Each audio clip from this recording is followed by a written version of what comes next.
Ya tenemos al doctor Virgilio Hernández, lo saludamos en este día martes 28, y hace algún tiempito que no lo teníamos por acá, por este espacio informativo, así que bueno, pues es un gusto conversar con usted, doctor.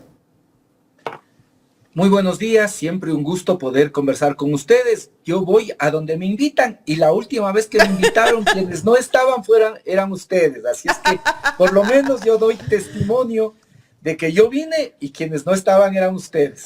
Tal vez fue por algún corte de energía. Pudimos conversar con quienes estaban y quien estaba también en la conducción del programa. En todo caso, bueno, pues ya lo tenemos acá, ya sabe, ponga su like, comparta la transmisión, tenemos al doctor Virgilio Hernández.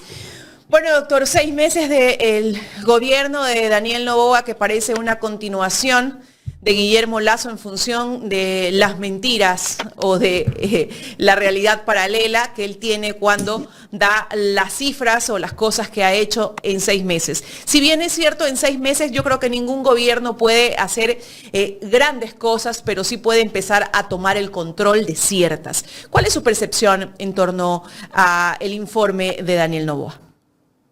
Sí, nuevamente muy buenos días, un gusto siempre poder estar con ustedes. Yo quiero empezar por lo que usted señala. A ningún gobierno se le puede pedir que en 6 meses cambie la realidad del país. Creo que esto es justo y ninguno de los ecuatorianos esperábamos que haga milagros, ¿no? Él quiso presentarse como un salvador que iba a poder resolver todos los temas de la noche a la mañana, pero era indudable que no se podían resolver los grandes y agudos problemas que el Ecuador tiene. ¿Qué es lo que sí se esperaba?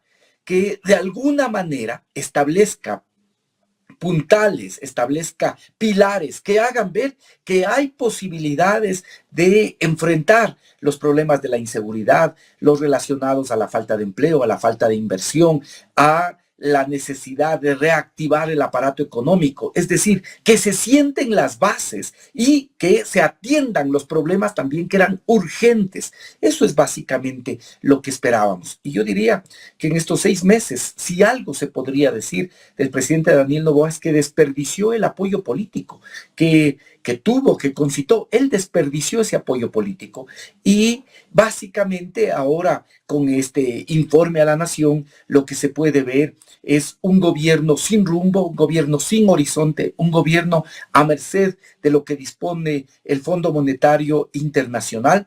Además, un presidente que cada vez más se esfuerza por ser un producto comercial, un producto del marketing, una moda que intenta establecerse, esperando que esa moda de alguna forma le permita mantenerse vigente hasta que se realicen las elecciones del año 2025. Esta es la realidad. Y lo que pudimos ver es eso, un presidente que no es auténtico, un presidente que no es seguro, que por eso tiene que recurrir a artefactos que son pirotecnia para poder concentrar la atención en otros aspectos que no sean en los temas de fondo, inseguridad que se manifiesta en esta, yo diría prácticamente alabanza a la fuerza pública. Hay que reconocer el trabajo de la fuerza pública y en especial de las Fuerzas Armadas, pero esta especie de veneración, esta especie de ahora inmaculadas Fuerzas Armadas, creo que no ayuda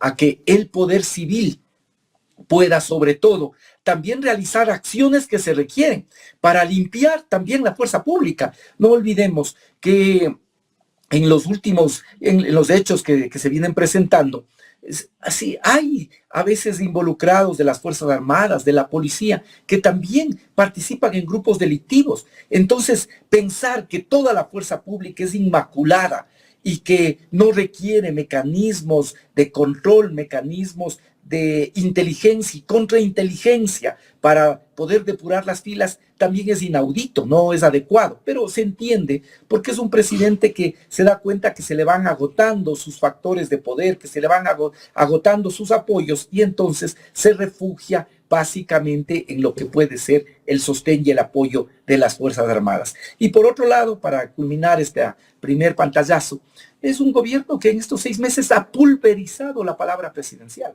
Ahora hay que ver qué dice el presidente y saber que de lo que dice, la mitad no corresponde a la realidad, por lo menos la mitad, si no es más, ¿no es cierto? Es decir, ha pulverizado. Y eso también tiene que ver porque el presidente desprecia la palabra, desprecia estas expresiones que se construyen con la palabra, cree que la imagen lo es todo, ¿sí? Como producto comercial, como producto del marketing, confía solo en la imagen, cree que los jóvenes tienen algún nivel de idiotez y que por lo tanto solo van a poder llevarse por la imagen, sin mirar contenidos. Y entonces es un presidente que se esfuerza en poner imágenes y en cambio desprecia la palabra, y cuando utiliza la palabra la devalúa porque lo que dice no se corresponde con la realidad. Vive un mundo paralelo, un Ecuador paralelo que el resto de ecuatorianos no lo vemos ni lo vivimos. Correcto, doctor Hernández. Ahora, bueno, usted tiene mucha experiencia política. ¿Cómo analizar los buses, la gente, los sanduchitos, los Daniel Noboa de cartón y ese, digamos que, respaldo, porque al menos trataban de aplaudirlo al presidente Noboa en esa caminata que hizo a la llegada de la Asamblea General? ¿Podríamos analizarlo como realmente un apoyo popular o podríamos darnos cuenta que está utilizando el poder diferentes entidades para sentirse respaldado, para sentir un respaldo que de pronto no tiene? ¿Cómo lo ve usted desde su experiencia? Porque usted también ha visto a muchos presidentes llegar con mucha gente, pero al final eso no es lo que cuenta en las urnas después. Mire, pero por eso digo que el presidente no es auténtico.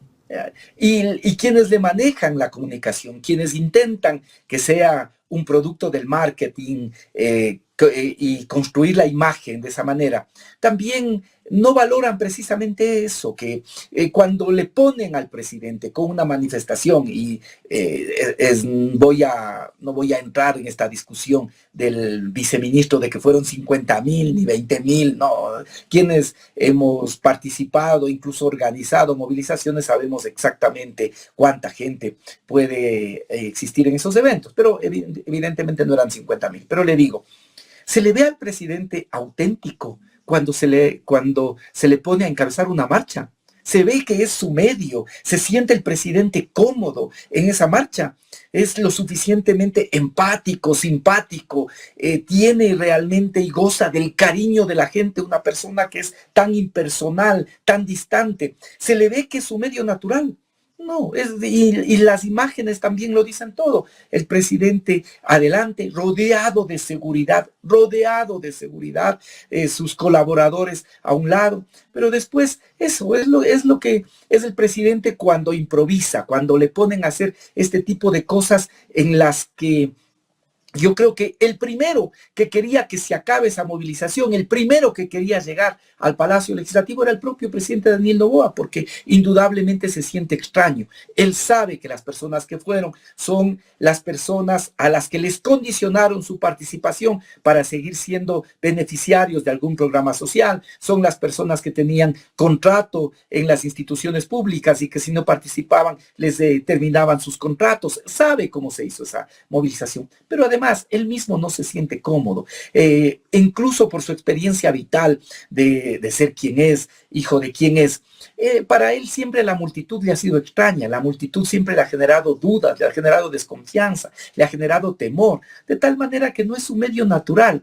Entonces le vemos encabezando una movilización y realmente se siente algo que no es real, algo que es falso. Aquí hay un problema. Yo creo que parte de las dificultades que tiene el presidente es que no es auténtico y uno se da cuenta que no es auténtico. Cuando tiene que improvisar, sale con respuestas como las de que trabajen más los ecuatorianos para que puedan tener entrada a plato fuerte y postre, ¿no? O sea, hasta discriminatorio, ¿no? Hasta un poco discriminatorio.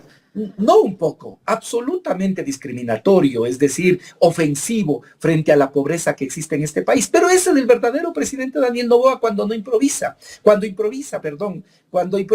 ese es. Cuando sale el yo real, ¿no? Porque vemos a un Daniel Noboa forzado. Porque lo otro es fabricado. Usted ve que el presidente intenta una comunicación que siempre es producida. El informe a la nación, ¿a quién hay que felicitarle? Son a los productores de los videos, pero después quienes hacen el contenido de esos videos ya entra en cuestión. Los datos que se utilizan ya son absolutamente falsos, así lo ha revelado incluso un portal que ha contrastado cada uno de los datos, lo que ha hecho Lupa Media, y ha evidenciado que los datos que dijo el presidente son falsos. Pero cuando el presidente, en cambio, es él, cuando improvisa le va mal, por eso siempre es producido. Es esto, y creo que precisamente esa movilización y los mecanismos que se utilizaron hace que se profundice esta imagen de que no es un presidente auténtico y de que lo que están haciendo es vendiéndonos una imagen, esperando que con esa imagen puedan tener el capital suficiente para poder llegar hasta las elecciones, sin contar que los ecuatorianos ya quieren respuestas concretas a sus problemas. Si nos habla de 105,000 empleos, los jóvenes que le escuchan dicen, bueno, ¿cuál empresa? ¿Qué empresa? ¿En dónde? ¿En qué lugar del país están recogiendo carpetas, por lo menos para ir a dejar? Si son 105,000 empleos, seguramente los postulantes serán 1 millón, serán 2 millones, ¿no? Y en algún lado han de tener noticia de que se está cogiendo gente, se está aceptando trabajadores para que los jóvenes puedan por lo menos postular. Entonces eso empieza a tener un límite. Estas falsedades, estas verdades a medias empiezan a tener un límite. Y la desilusión sí puede acabar con esas imágenes prefabricadas, preconstruidas. La desilusión puede acabar con esta imagen de Salvador falsificado que el propio presidente ha querido construirse. Doctor Hernández, yo sé que usted no es parte de la Asamblea, sino del Parlamento andino, pero es militante de la Revolución Ciudadana y comulga con el progresismo. ¿Usted está de acuerdo o vio con buenos ojos que los asambleístas de la Revolución Ciudadana no hayan asistido al informe del 24 de mayo? Mire, ¿qué es lo que pasa? Que el presidente ya ha demostrado en varias ocasiones su falta de madurez política, no sé si incluso personal. El presidente ya ha demostrado que él asume cada acción, cada gesto, asume como si fuera un agravio personal. Entonces, creo yo que la valoración que se hizo en el bloque de no prestarse para que en un escenario así el presidente pueda decir lo que él crea o establecer cualquier clase de improperios, me parece que era un análisis adecuado, ¿no? Que el presidente diga lo que tiene que decir. Ahora la Asamblea lo que sí le corresponde es analizar el informe presidencial.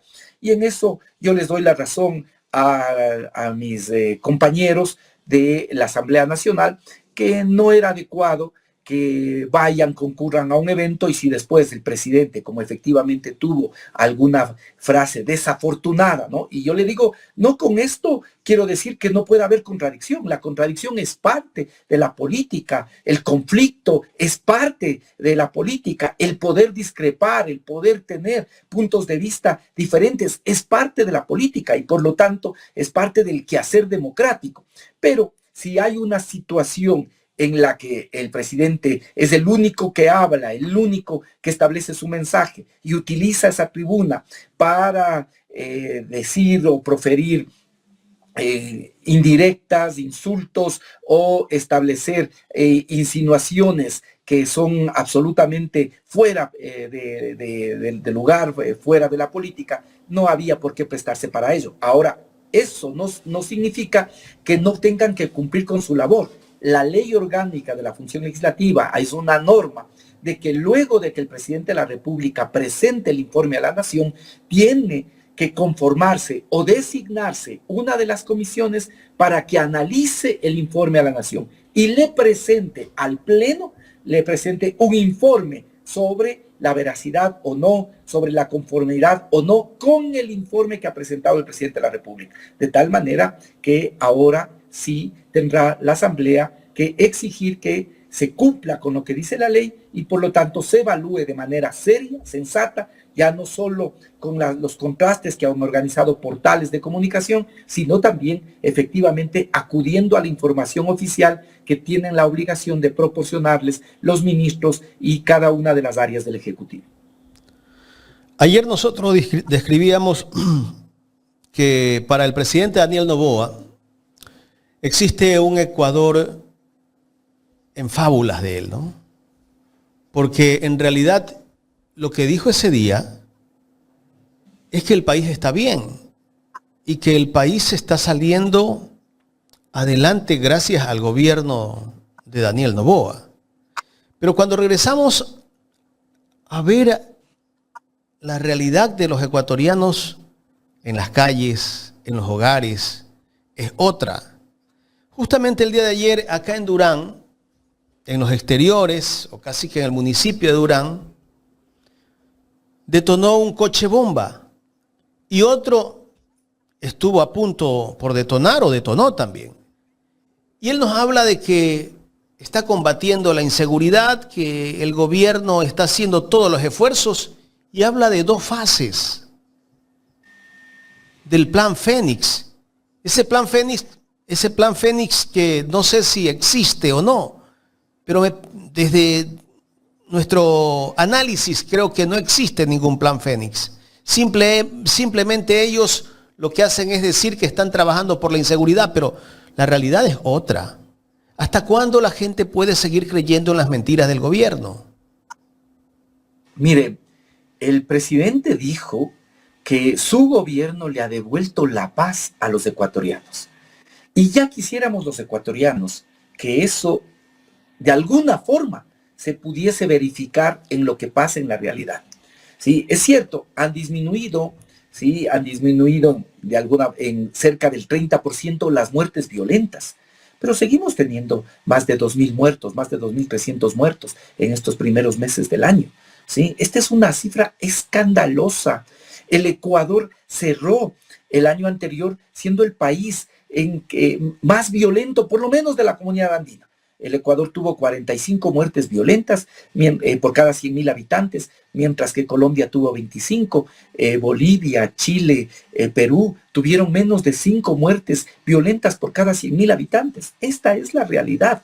Y no solo eso, sino que adicionalmente, no solo que ahora seguimos teniendo muertes violentas, sino que estas muertes violentas cada vez son más escandalosas, cada vez son más terribles, más horrorosas. ¿Sí? Lo que usted me señala de Durán, fíjese, esta es una muestra muy clara de la capacidad y de, sobre todo, este modo de actuar que hace que se busque propagar el miedo por parte de los grupos delincuenciales. Y no solo eso, ahora uno va a las peluquerías y en las peluquerías entran y matan a todos los que están ahí, en las canchas de vóley, en diferentes espacios públicos. Y no hay respuesta. Y se sigue hablando del plan Fénix, del plan Fénix. Pero, y claro, se dice, por estrategia no podemos revelar los ejes del plan Fénix. Estoy de acuerdo, hay temas que quizás no tienen que ser revelados, tienen que ser mantenidos en secreto, ¿ya? Pero hay otros que obviamente que tienen que evidenciarse. ¿Cuál es uno de los temas fundamentales que tiene que ver con la seguridad? El tema de la prevención.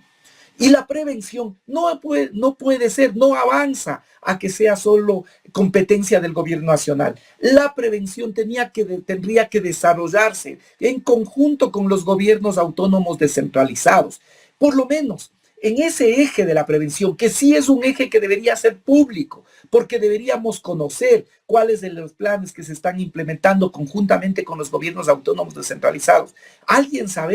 Alguno de nosotros sabemos cuáles son las acciones que se vienen desarrollando adelante para dotar de espacios seguros. ¿No es acaso Durán un municipio que tiene condiciones particulares por las que ahora actúa allí el crimen organizado, la delincuencia, las mafias vinculadas a las economías ilícitas, básicamente al narcotráfico? Un buen espacio para poder iniciar como una propuesta y un programa piloto para poder llevar adelante un plan integral de seguridad. Entonces, ya cada vez más creemos o pensamos que esto puede ser una quimera, que nos vienen hablando del plan Fénix, ¿Cuáles son los ejes del plan Fénix? Eso sí nos pueden decir. El plan Fénix tiene un eje de prevención, tiene un eje de inteligencia, tiene un eje de investigación, tiene un eje de depuración, tiene mecanismos que aseguran que quienes están combatiendo al crimen organizado al mismo tiempo no tengan vínculos, ¿sí? Esos ejes, evidentemente que nos pueden decir, no queremos que nos digan detalles, pero sí que se pueda saber a ciencia cierta que no se está dando palos de ciego, que hay algún rumbo en lo que se está haciendo, ¿sí? Pero no vemos. Le digo por lo menos el eje de prevención, y en esto le puedo decir, porque en estos últimos meses en el Parlamento hemos estado trabajando con profundidad, tanto es así que entregamos al secretario general de la CAN y evidentemente en esta semana, la próxima, vamos a entregar a todas las autoridades de los países andinos, vamos a entregar los lineamientos de seguridad integral en las que hay políticas concretas, planteamientos concretos respecto de lo que se puede hacer en materia de seguridad para tener un plan nacional o para fortalecerlo, si es que existe, y también construir un plan regional, de tal manera que sí hay temas como el que le menciono, de la prevención, que deberían ser conocidos, porque deberían llevarse adelante con los gobiernos autónomos descentralizados, fundamentalmente con los municipios e incluso con las juntas parroquiales, que son quienes están directamente en el territorio. Doctor, aquí esto es de alguna manera una quimera. Nos hablan de un plan Fénix y los ecuatorianos tenemos que hacer acto de fe, porque no vemos las concreciones, no vemos las respuestas de este plan Fénix. Nos dijo el gobierno también en la campaña que hicieron por el tema del IVA, que el aumento del IVA era para combatir la guerra que existen con las bandas, la violencia en este país, pero resulta que la ministra de Gobierno hace pocos días salió a decirle a la gente que necesitaba el apoyo de las empresas, de los ciudadanos también, que donen, que apoyen a la policía y que a cambio tendrán pues incentivos tributarios. ¿Dónde está el dinero del aumento del IVA al 15%, doctor?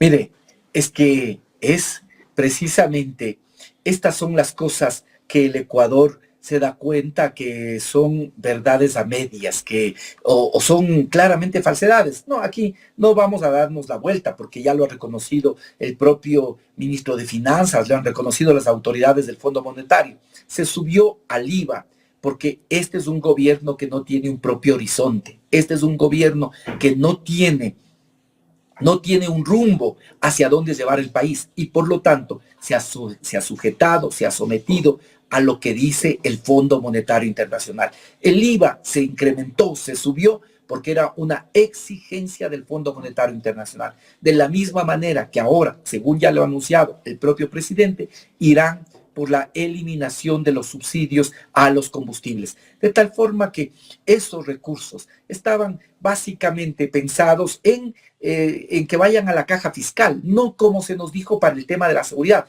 Pongan 3 puntos del IVA y van a tener seguridad. Bueno, ya hay ahora los 3 puntos del IVA. ¿Qué ha cambiado en la seguridad? Lo mismo, ¿qué ha cambiado con la consulta popular? Ya se hizo la consulta popular, ¿sí? Ya están los proyectos, recién ahora están los proyectos en la Asamblea. Cuando esos proyectos se pudieron haber enviado, evidentemente no existían, no tenían, pero debieron haberse enviado en enero y la Asamblea debió haberlos aprobado máximo hasta el mes de marzo. Todo es improvisación. Esto es lo que también se demuestra, es improvisación. Y hay que decirle a la ministra que aquí, básicamente a las empresas, lo que hay que exigirles es que paguen los impuestos, que paguen los tributos y que paguen lo que les corresponde, no la caridad, no la beneficencia. Eso no ayuda a resolver los problemas. Las empresas tienen que cumplir con su obligación pagando los impuestos, pagando lo que les corresponde, pagando a tiempo. Y el Estado tiene que emplear esos impuestos, esos recursos, precisamente para garantizar, entre otras cosas, y de manera fundamental, el tema de la seguridad. De tal forma que esto es parte de este relato que se arman, es parte de construir este producto del marketing, pero le vuelvo a decir, no hay un rumbo, no hay un horizonte, no hay un equipo de trabajo. Esto es también lo que se puede evidenciar, no hay un equipo, ¿sí? Cuando hay una organización, una coalición política que llega al poder, básicamente pone a personas en estos diferentes puestos. Y si bien es cierto, el presidente tiene una preeminencia, lo que llaman en la ciencia política primus entre pares, ¿no? Sí, el presidente tiene una preeminencia,